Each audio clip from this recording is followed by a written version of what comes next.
Abenduaren 2 hasi eta 6 bitarte burutuko da klima aldaketaren inguruko gailurra Madrilen. Honen aurrean ekologistak martxan elkarteak parte hartuko du munduko ekintza sozialen elkarteek bultzatutako klimarako gailur sozialean. Esan digutenez, gobernuen inmobilismoa salatu nahi dute. Helburua da neurri zehatz eta lotesleagoak eskatzea. Diego Ortuzarrekin izan gara. Ia 200 gobernuak elkartuko dira, erabakiak dirudienez, erabakiak hartzeko izan behar dira handiagoak eta izan behar dira lotesleak. Eta kontua da, hartutako neurriak denok egin behar dituztela. Kexu dira klimaren alde egiten duten elkarteak, izan ere, hauen ustez komunitate zientifikoak gobernuek baino neurri zehatzagoak eskatu ditu.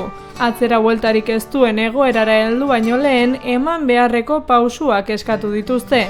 Temperaturaren berotzea gradu terditik behera mantentzeko beharrezkoak. Eskaerak jarraitu behar ditu. Gobernuek nahi eta nahi ez jarraitu behar dute zientifikoen esaten dutena. Gu gaude gure mundua defendatzeko. Gobernuek planteatu dituzten neurriak izan dira ez klimaren kontra joteko, baizik eta enpresak defendatzeko. Ekologistak martxan elkarteak autobusa antolatu du Madrilen egingo den klimaren aldeko manifestaziora joateko. Azaldu digutenez, erakutsi nahi dute gizartea politikariak baino kontzientziatuago dagoela. Erakusteko zenbat pertsona gauden atzean, gobernuek neurriak mailan ipintzeko lotesleak eta nahi eta nahi ez egin behar dutena. Ekologistak martxanek proposatzen duen neurrietako bat, trantsizio ekologikoa da dauden enpresak jasangarri bihurtze aldera.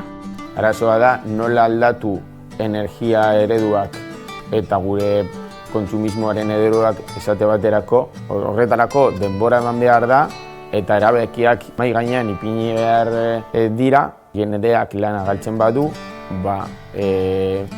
aukera emateko beste lan bat pilatzeko eta aurkitzeko.